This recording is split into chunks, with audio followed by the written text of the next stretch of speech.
우리 오늘 본문 말씀을 가지고 이제 하나님의 말씀을 함께 나누도록 하겠습니다.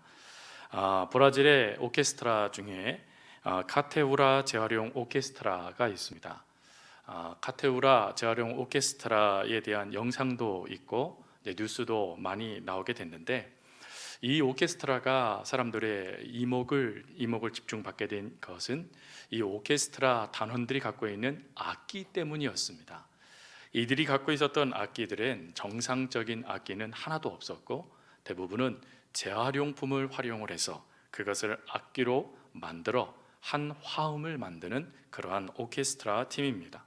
그 은혜가 얼마나 크든지 사람들이 그들을 많은 곳으로 초청하게 됐고, 그래서 순회 공연을 하면서 그 기쁨을 함께 나누는 귀한 오케스트라입니다. 이 오케스트라의 단장인 파비오 차베스 몰간은 한 매체와 인터뷰를 할 때 이런 말을 하였습니다. 세상은 우리에게 쓰레기를 보냅니다. 하지만 우리는 음악을 되돌려 보냅니다. 라고 말이죠. 이 말이 제 귀에도 제 눈에도 딱 다가온 그런 말이었어요. 쓰레기와 같은 것을 사람들이 우리들에게 보내서 쓰레기처럼 우리를 취급해도 우리는 그 쓰레기를 아름다운 음악으로 바꾸어 세상 사람들에게 돌려주는 사명을 감당하고 있습니다 라고 느껴졌기 때문인 것이죠. 이 뉴스와 이 영상을 이렇게 보면서 이때 마침 제가 말씀의 삶 4기 강의를 준비하면서 여호수아서를 읽고 있었습니다. 근데 여호수아를 읽던 차에 바로 이 쓰레기를 보냅니다, 쓰레기와 같았습니다 라는 이 말이 끊임없이 제 속에 되새김질이 되었는데, 그때에 이 마치 쓰레기와 같이 여겨졌던 한 사람이 제 눈에 들어왔죠. 그 사람이 바로 쓰레기처럼 밑바닥 인생을 살아갔던, 또 밑바닥 인생으로 취급받았던 여인인 라합이었습니다. 여러분, 라합은 그의 직업을 성경은 기생이다라고 이야기를 해요. 직업 여인이죠. 직업 여성. 이 직업 여성인데 놀라운 것은 히브리서 11장에 가보면 이 직업 여성이 믿음의 조상의 그 대보에 올려져 있었다라는 것입니다. 밑바닥 인생인데 그 밑바닥 인생이 사람들이 부러워하는 믿음의 조상의 판열에 올라가 있었다라는 거예요. 그것뿐만이 아니라 이 라합이 여리고성이 무너지게 되어졌을 때 그와 그의 가족들의 생명이 보존된 것으로 끝나지 않고, 후에 그가 살론이라는 사람을 만나게 되고 그와 결혼을 하여 보아스를 낳고, 이 보아스는 후에 이새를 낳고 이새는 후에 다윗을 낳게 되어지죠. 즉 왕가의 가문의 조상이 되어집니다.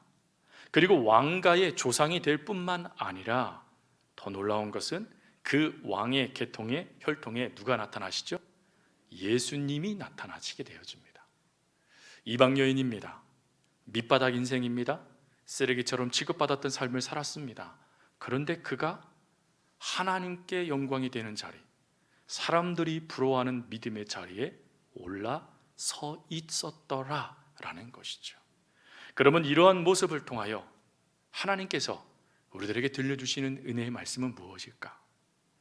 이 밑바닥 인생을 살아가는 이 여인을 성경은 조금도 숨김없이 그가 기생이었다, 직업 여성이었다 라고 언급하면서 그를 끊임없이 그의 부끄러움을 드러내고 계심에도 불구하고 그가 이전과 다른 완전히 변화된 삶을 살아갈 수 있는 힘과 그 원동력, 그 역사들을 하나님께서 우리들에게 들려주심을 통하여 오늘 우리들에게 하나님께서 깨닫기를 원하시는 은혜의 말씀은 무엇일까 하는 것이죠.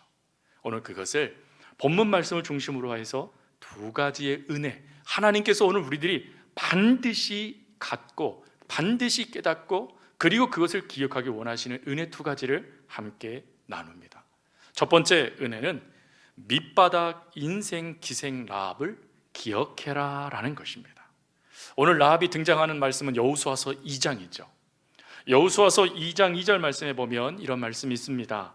어떤 사람이 여리고 왕에게 말하 이르되 이스라엘 자손 중에 몇 사람이 이 땅을 정탐하려 온 자들이 있습니다 라는 첩보를 왕에게 전달해 줘요. 그러자 왕은 즉시 군대를 보내서 그 정탐꾼을 잡으라고 라합의 집으로 보내게 됩니다. 즉 이 정탐꾼이 어디에 있는지를 정확하게 알고 그리고는 군대를 보내어 그 정탐꾼을 사로잡으려 했다라는 것이죠. 근데 이때에 이 군대들이 라합의 집에 오게 됐을 때 라합이 문을 열고는 뭐라고 말하냐면 성문이 닫히기 전에 이미 나갔습니다. 저 산 쪽으로 달려가시면 반드시 그들을 잡을 겁니다 라고 말했다라는 것입니다. 근데 여러분, 이 말에 그 군인들이요 일절 의심도 하지 않고 정탐꾼이 나간 방향을 가르쳐준 그곳으로 가더라는 거예요. 여러분, 이게 이해가 되십니까? 보통 군인이라면, 또 그 군인의 리더라면 어떻게 할까요? 그 말에 의심을 품습니다. 그건 어떻게 하냐면 군대의 반을 나누어서 반은 정탐꾼의 방향으로 달려가고 반은 이 집을 수색해야 되는 것이죠. 라합은 그 정도는 알았습니다. 그래서요 이 정탐꾼들을 버젓이 방 한 곳에 둔 것이 아니라 지붕 밑에 숨겨놓을 정도로 반드시 오면 찾는다는 것을 알았어요. 근데 상황은 찾기는커녕 모든 군대가 다 정탐꾼을 강한 그곳으로 달려가 버리더라는 거예요. 이게 이해가 되십니까? 여러분, 이 역사에 라합이 무엇을 깨달았을까요? 아, 이거 하나님께서 정하신 뜻이겠구나 라는 것 깨닫지 않겠습니까? 근데 그 하나님은 아직 나의 하나님이 아니에요. 그래서 그가 정탐꾼들을 지붕에서 내려와서 도망가게 하기 전에 위대한 고백을 하는데 그 고백이 11절이잖아요. 그 11절에 뭐라고 말합니까? 우리가 듣자 곧 마음이 녹았고 너희로 말미암아 사람이 정신을 잃었나니, 그 다음이 중요하죠. 너희의 하나님 여호와는 위로로 하늘에서도 아래로서는 땅에서도 하나님이시니라. 내 하나님은 아니라는 거예요. 아직 너희의 하나님이라는 거예요. 근데 너희의 하나님이 내가 바라봐도 위대하시다라는 거예요.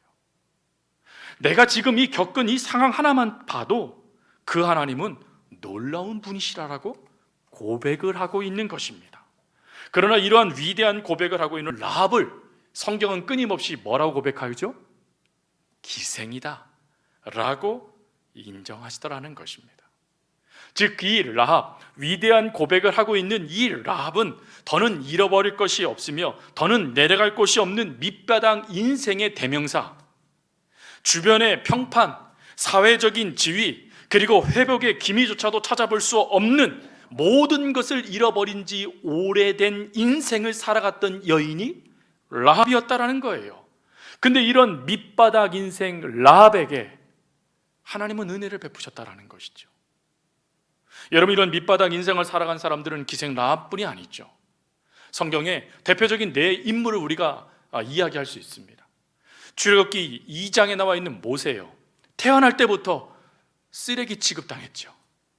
물론 부모가 그 아이를, 모세를 정성을 다하여 사랑하며 키웠지만 결론은 버려버릴 인생이 되고 말았다라는 것이에요. 40세에 왕비의 공주의 아들로서 모든 학문을 배우고 사람들이 두려워하는 위치에 올라갔을 때 그의 인생이 어떻게 됐죠? 바닥을 치게 돼요. 살인을 저지릅니다. 미디안 광야로 도망가게 되어져요. 사람들의 주목을 받는 자리에서 사람들에게 잊혀지는 자리로 내려가게 된 것입니다. 물론 후에 하나님께서 그를 기억하셔서 부르셨지만 40년의 세월 동안 잊혀진 존재, 밑바닥의 인생을 살아가는 것이 바로 모세였습니다. 한나는 어떻습니까? 사무엘상 말씀에 가보면 한나는 무자하였더라. 자녀가 없었대요. 여러분, 자녀는 하나님의 기업이래요. 하나님의 축복이래요. 그러니 자녀가 있는 모습만으로도 나는 이미 하나님의 축복을 받고 있었다라는 것을 우리가 깨닫게 되지요. 근데 자녀가 없는 겁니다. 그럼 자녀가 없는 것으로 끝날까요? 아니요. 가문의 대가 끊기는 거예요. 가문의 대를 이어줘야 될 여인의 그 삶이 무너지는 거예요, 여러분. 그러니 그 마음이 얼마나 답답하고 견딜 수 없었겠습니까? 많은 사람들이 위로합니다. 남편도 위로합니다. 내가 10아들보다 낫지 않아? 그런 말 들리지 않는 거예요. 왜요? 이미 마음이 무너졌어요. 다윗은 어떻습니까? 물론 위대한 왕으로 지금도 이스라엘 백성들이 가장 존경한 왕의 위치에 올라가는 위대한 성군이 되었지만, 가정에서 그는 어떠한 인물이었습니까? 사무엘 선지자가 하나님의 명령에 따라 이새의 집으로 가게 됩니다. 그리고 기름을 부어요. 그런데 그때 기름 붓기 전에 사무엘 선지자가 뭐라고 말하냐면, 너희 집에 있는 모든 아들들을 데리고 와라 라고 명령을 내렸어요. 여러분, 이 명령에 다른 형제들의 다 사무엘 앞에 서게 되어졌는데, 그 형제들의 그 자리에도 끼지 못했던 사람, 다른 말로 가족으로도 인정받지 못했던 인물, 다윗이에요. 한 구약학자는 이런 말을 합니다. 다윗이 그의 삶을 하나님께 의탁할 수 있었던 것은 가족에게 받았던 그 상처를 하나님께 드렸기 때문이다 라고 이야기를 해요. 아무도 자기를 인정해 주지 않는 거예요. 여러분, 피부치라는 것이요, 얼마나 끈끈한 연결고리가 됩니까? 근데 피부치조차도 인정해 주지 않는 삶, 여러분, 그게 다윗의 인생이었어요. 또 하나님께서 그를 높이 들려 세워주시는 역사가 나타났어요. 하나님을 의지했더니요, 하나님이 그를 사울왕의 사위가 되게 해주셨어요. 그럼 잘 되게 해주시면 얼마나 좋을까요? 근데 그의 인생이요, 바닥을 치긴커녕 죽은 자와 같이 되어졌어요. 여러분, 영적으로 우리가 하나님의 은혜를 누렸을 때도 어느 순간 그것이 바닥을 칠 때가 나타난다는 것이죠. 즉, 밑바닥 인생이라는 이것은 단지 직업 여성에게만 주어지는 단어가 아니라 이 땅을 살아가는 우리 모두에게 나타나는 문제거리라는 것이에요. 이런 밑바닥 인생 가운데 하나님께서 들려주시는 말씀은 공감일까요? 아마 이런 이야기를 들으면서 저 사람도 저랬네, 나도 저런데, 공감될 수도 있어요. 공감되는 것만으로도 위로를 받을 수 있어요. 공감되는 것만으로도 하나님의 사랑을 느낄 수 있어요. 그러나 하나님은 공감의 차원에서 멈추길 원치 않으세요. 오늘 교회 안에서 하나님을 믿는 성도들 가운데 하나님, 나도 기생 라합과 같습니다 라고 말하는 성도들이 얼마나 많을까요? 또 하나님께서 어떠한 위로도 하지 않고요, 그 모습 그대로를 들추어내고 계신다라고 한다면 그 고통이 또 얼마나 클까요? 얼마나 부끄러울까요?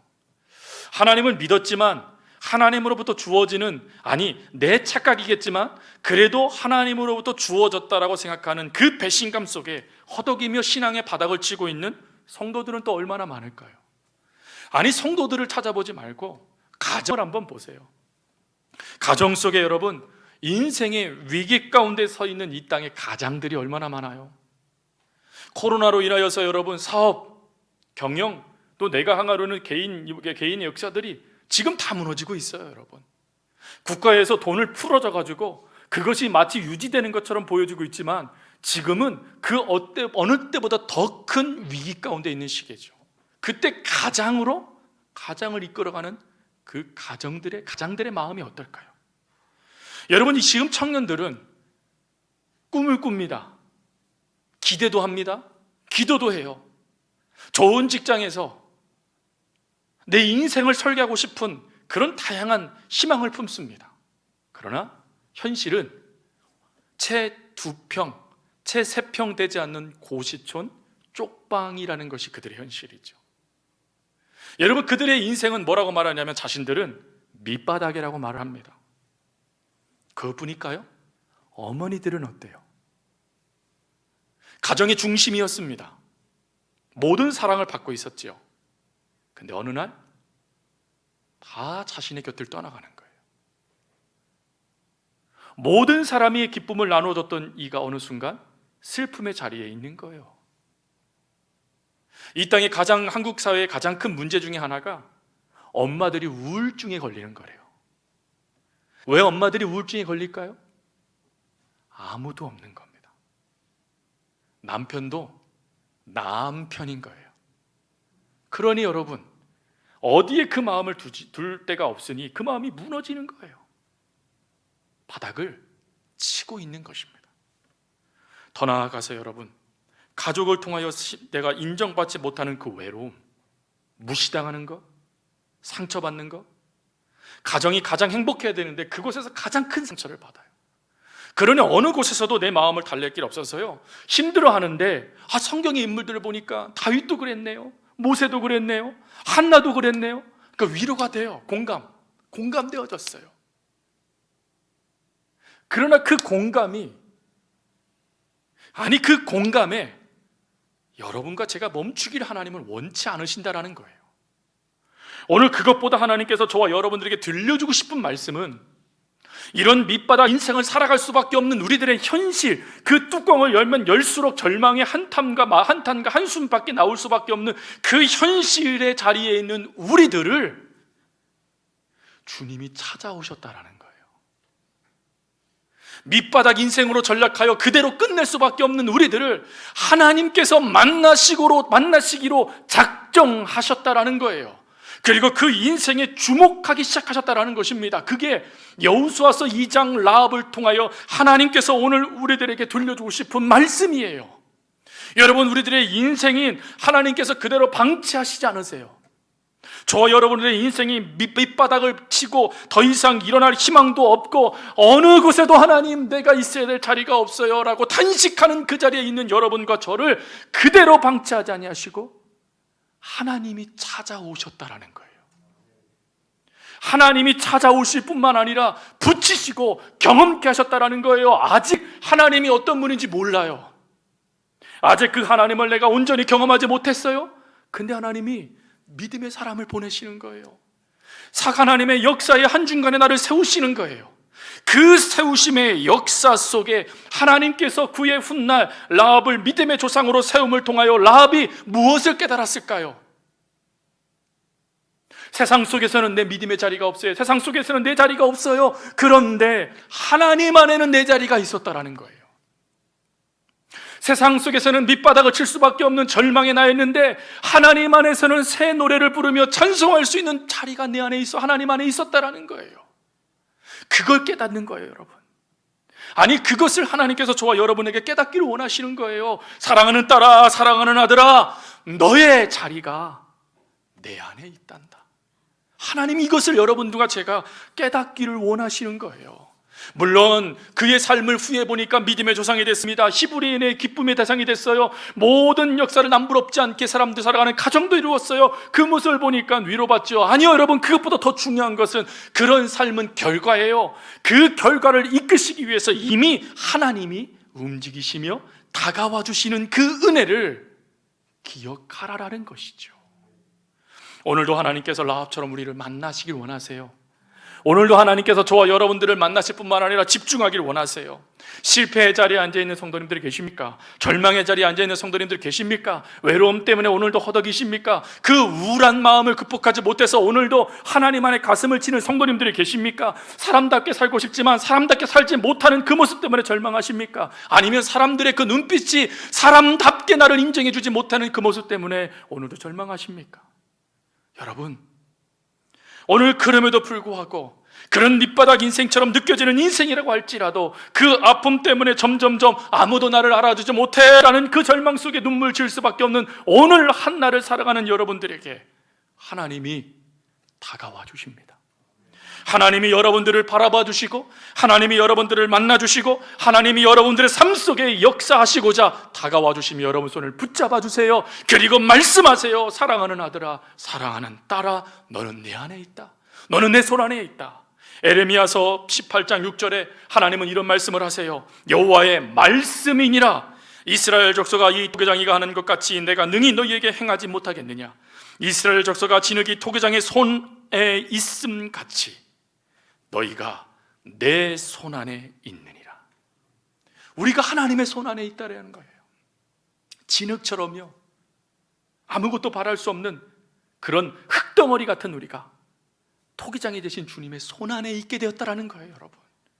그러면 토기장이 되신 주님께서, 하나님께서 가장 필요한 그릇으로 우리를 빚어주시지 않으시겠습니까? 오늘 그 빚어주심의 역사를 경험하기 전에 하나님께서 먼저 우리들에게 주시는 말씀은 하나님이 기생 라합을 만나주시며 집중하셨듯이 오늘도 우리들을 만나주시며 우리에게 집중해 주신다라는 것입니다. 오늘 그것을 기생 라합을 보면서 기억해라 라는 것입니다. 여러분, 하나님 안에 저 여러분의 자리가 있음을 믿으시기 바랍니다. 이미 여러분들은 하나님 안에 있어요. 여러분이 믿음으로 살아가시기 바라요.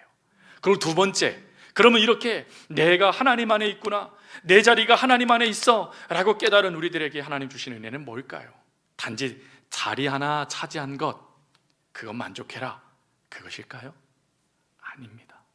두 번째, 더 큰 은혜는 새 인생을 살아가도록 기생 라합을 부르신 것을 기억하라라는 거예요. 새 인생, 이것을 사도 바울은 뭐라고 표현했죠? 새로운 피조물이 되었다 라고 표현했지 않습니까? 기생 라합은 성경에 8번 등장해요. 근데 8번 등장할 때마다 그를 수식해주는 직업을 꼭 이야기해 줍니다. 기생이었다 라고 말이죠.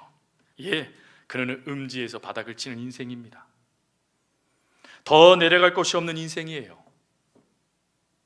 다른 사람의 욕망을 채워주는 대상, 그런 절망이 그에게 익숙한 그런 사람이었어요. 근데 그런 그에게 일어날 수 없는 일이 일어난 거예요. 그런 그에게 하나님의 역사에 관객이 아닌 주인공이 되도록 하나님께서 그를 부르시는 역사가 바로 정탐꾼을 그에게 보내심을 통하여 이루어지고 있는 것입니다. 여러분, 이 역사를 통하여 그의 인생이 달라지죠. 여러분, 그와 그의 가족의 인생만 달라지나요? 아니, 여러분, 그 기생 라합 때문에요, 이스라엘 백성들의 인생도 달라져요. 기생 라합은 그가 하나님 앞에 아직 내가 내 하나님이 아니에요, 너의 하나님이에요, 너의 하나님. 그런데 너의 하나님을 내 입으로 선포하며 그 하나님을 위해서 작은 믿음이라고 반응했더니 그와 그 가족의 구원받는 역사가 이루어졌고, 그리고 그 이야기를 들었던 두 정탐꾼이요, 하나님의 역사 가운데 무사히 그 진영으로 돌아와서 그 백성들 앞에 선포한 것이 무엇입니까? 과연 하나님께서 이렇게 하셨습니다. 그 기생 라합을 통하여 선포된 메시지가 이스라엘 백성들에게 흘러들어가 하나님의 역사에 확신을 갖는 능력이 되었다라는 것입니다. 그래서 여러분, 기생 라합의 고백은 기생 라합만 살리는 게 아니라 기생 라합과 이스라엘을 동시에 살리는 믿음의 고백이 되었다라는 것입니다. 근데 이 고백이요, 믿음이 이렇게 일주월장했을 때 갖고 있었던 고백이었습니까? 아니요. 아직 뭐가 뭔지도 몰라요. 그게 믿음인지도 몰라요. 아직 하나님이 누군지도 제대로 몰라요. 단지 하나님은 위대한 분이라는 것 정도는 아는데, 그가요, 그 위대한 하나님에 대하여 보잘것없는 믿음의 반응을 보였더니 하나님이 그 속에 섭리하시는 역사를 경험하게 되더라라는 거예요. 하나님의 역사에 자신이요 보잘것없는 것이지만 이 밑바닥 인생에서 사람들이 알아주지 않는 인생을 걸은 그 자체만이었지만, 하나님은 그 여인의 말에 그 군대들의 마음을 바꾸어 버리셨고, 이 여인의 말 한마디에 이스라엘 백성들의 마음을 단단히 붙잡아 주셨어요. 즉, 하나님의 역사의 이야기에 중요한 연결고리가 되게 만들어 주셨다라는 것입니다. 여러분, 하나님의 역사에는 우연이라는 게 없어요. 하나님이 여러분들에게 누군가를 만나게 하셨습니까? 우연치 않게 어느 곳을 가게 하셨습니까? 하나님 곁에는 우연이라는 게 없어요. 그 모든 것에는 하나님의 뜻이 있다라는 거예요. 아직 라합은 그 뜻이 무엇인지 모릅니다. 하지만 그 뜻에 자그마한 손길을 더했더니 하나님의 역사를 이루신 거예요. 근데 그 역사를 이루실 때 하나님이 기생 라합의 과거를 덮으셨나요? 우리는 덮어주길 원하잖아요. 저와 여러분들의 과거의 그 모습들이요, 하나님 앞에 들춰내지 못하는 그 모습들이요, 아니 하나님께 들춰질까봐 마치 아담과 하와처럼 나무 뒤에 숨는 그 모습이 우리들에게 더 익숙하잖아요.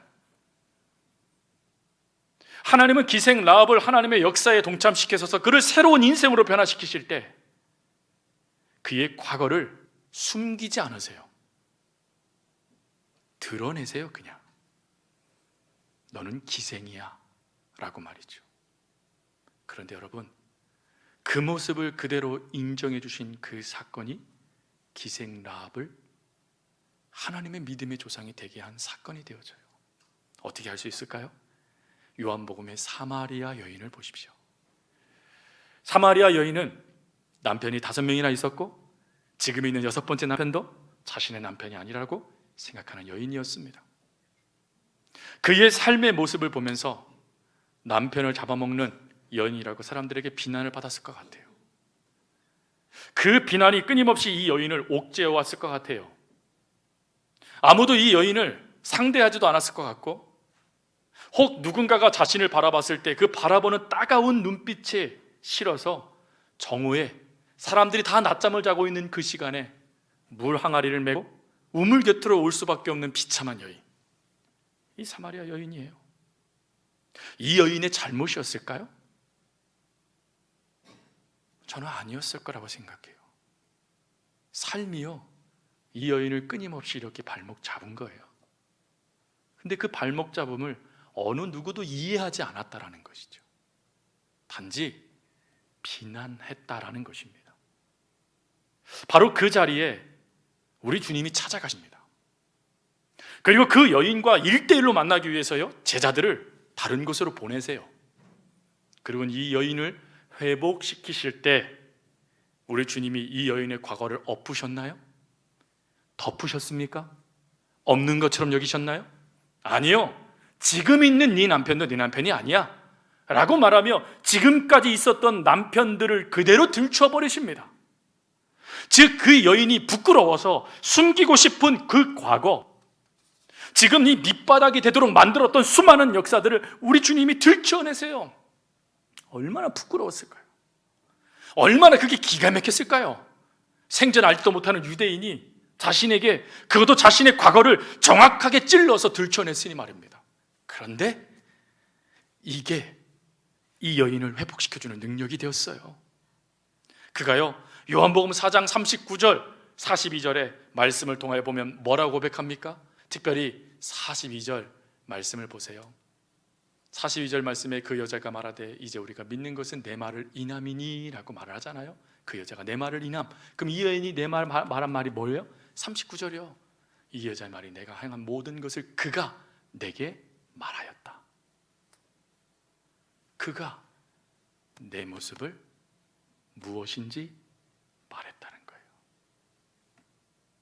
자신의 과거를, 부끄러움을 들추셨대요. 근데 그 들춤이 이 여인이 회복되는 출발점이 됐다라는 거예요. 하나님, 맞아요. 제가 그런 인생이었어요. 하게 되니까 영원히 목마르지 않는 샘물을 얻는 축복된 인생이 됐다라는 것입니다. 그러면 이 여인만 복을 받았나요? 아니요. 그 다음 말씀이요, 바로 39절 말씀에 또 뭐라고 되어 있습니까? 증언함으로 그 동네 중에 많은 사마리아인이 예수를 믿느니라. 즉 사마리아인의 과거가 들춰진 그것이요, 사실 부끄러워요, 불쾌해요, 너무 아파요. 근데 그 들추어짐의 역사가 새로운 인생을 살아가는 사마리아인이 되었고, 그 들추어진 역사가 사마리아인의 입에 통해서 선포되어지자 그를 바라봤던 수많은 마을의 사람들의 마음이 회복되는 놀라운 역사가 되어졌다라는 것입니다. 성도 여러분, 어떻게 이것이 가능할까요? 주님이 사마리아 여인과 함께 하셨기 때문이에요. 기생 라합이 어떻게 그 기생 라합이라는 그 부끄러움을 숨기지 않았을까요? 기생 라합이라는 것을 보면 볼수록 하나님의 은혜를 깨닫는 거예요. 나는 밑바닥 인생이었어. 나는 사람들의 입속에 사탕처럼 이리저리 굴림받는 인생이었어. 나는 아무도 나를 알아주지 않았어. 아니, 나는 아무도 알아줄 수 없는, 아니 아무도 알아주면, 누군가 나를 알아주면 부끄러울 수밖에 없는 인생이었어. 그런데 주님이 그런 나를 하나님 자녀 삼아 주셨어. 그 은혜가 너무 큰 거예요. 그 은혜가 너무 크니까 기생이란 걸 숨기지 않아요. 이방 여인이었다는 것을 숨기지 않아요. 나 같은 것도 구원해 주신 하나님이시라면 여러분들도 구원해 주시지 않으시겠습니까? 고백하는 믿음의 사람이 되어줘요. 성도 여러분, 저와 인생 사실 뚜껑을 열고 보면 별반 차이 나지 않아요. 거룩한 인생을 살아가는 같은 이도 뚜껑을 열면요, 그 밑바닥 인생이 있어요. 근데 그 밑바닥 인생에 누가 다가와 주시느냐, 그 바닥을 칠 수밖에 없는 절망의 자리에 누가 다가와 주셔서 누가 그것을 역사해 주시냐에 따라 인생은 달라진다라는 것입니다. 오늘 그 달라진 인생의 역사를 히브리 기자는 뭐라고 표현합니까? 그가 이 기생 라합이요, 바로 누구 다음에 언급되냐면 모세 다음에 언급되어져요. 모세 다음엔 여호수아죠. 어떻게 기생 라합이에요? 근데 기생 라합을 언급해요. 믿음의 사람이 된 거예요. 상처가 하나님 앞에서 회복되어지니까 하나님 앞에 위대한 새롭게 변화된 인생을 살아가는 믿음의 조상이 되라는 거예요. 또 마태복음 1장에서는요, 그 정도가 아니에요. 예수님을 이 땅에 태어나게 하시는 그 계보의 역사를 이어가는 다리가 되어지더라라는 것입니다. 오늘 이 복음의 능력을 하나님은 오늘 우리들에게도 들려주고 싶어 하세요. 오늘 이 복음의 역사가, 이 놀라운 하나님의 은혜가 누군가의 이야기가 아니라 저와 여러분들의 이야기가 되기를 하나님은 원하세요. 혹시 여러분들이 기생 라합과 같은 인생을 살아가는 분들이 계십니까? 없을 분 없겠지요. 그래도 혹시 그런 절망, 모세와 또 다윗, 그리고 한나, 그리고 기드온처럼 완전히 마음이 무너져 있는 그런 삶을 살아가는 여러분들이 계십니까? 여러분, 그러한 순간에 하나님께서 여러분들을 하나님의 이야기가 되도록 여러분들을 만나세요. 그리고는 사도 바울이 고백한 것처럼 모든 것이 협력하여 선을 이루느니라. 여러분이 모든 것이 협력하여 선을 이룬다는 이것이 복음이죠. 하나님은 여러분들의 모든 것을 협력해서 하나님의 선이 되도록 만들어 주시는 분이십니다. 그 새로운 변화, 그 새로운 역사의 주인공이 되도록 오늘 이 달라진, 변화되어진 새로운 삶을 살아가는 기생 라합을 기억하라라고 저와 여러분들을 부르시고 계시는 것입니다. 말씀을 마무리합니다. 사랑하는 성도 여러분, 하나님은 오늘도 저와 여러분들이 어떠한 자리에 있든지 여러분들을 만나시기 위해서 다가오십니다. 그리고 여러분들의 손을 붙잡아 주시면서 말씀하세요. 딸아, 아들아, 너의 자리는 내 안에 있단다 라고 말이죠. 그리고 하나님 안에 있을 뿐만 아니라 그 하나님 때문에 새로운 인생을 살아갈 수 있도록 역사해 주신다는 겁니다. 여러분이 놀라우신 하나님이 이미 우리 안에 계세요. 그러니 여러분들은 지금 이미 뭐하고 계시는 겁니까? 달라지고 있는 것입니다. 2020년도의 여러분과 2021년도의 여러분들이 다른 거고, 2021년도의 여러분과 2022년도의 여러분이 달라지는 거예요. 모든 것이 협력하여 선을 이루느니라. 하나님이 이미 일하기 시작하셨어요. 그러니 그 하나님을 바라보면서 오늘 하나님, 기생 라합이 저였네요. 사마리아 여인이 저였네요. 그런데 저에게 찾아와 주셔서 감사해요. 하나님, 하나님의 그 사랑의 자리에 제가 앉게 해주신 거, 저를 앉게 해주신 거 너무 감사해요. 그리고 지금도 저를 변화시켜 주고 계시니 감사해요 라고 하며 깨닫고, 그리고 그 감사함으로 하나님 앞에 찬송하며 믿음의 걸음을 포기함 없이 걸어갈 수 있는 우리 성도님들 될 수 있기를 간절히 주님의 이름으로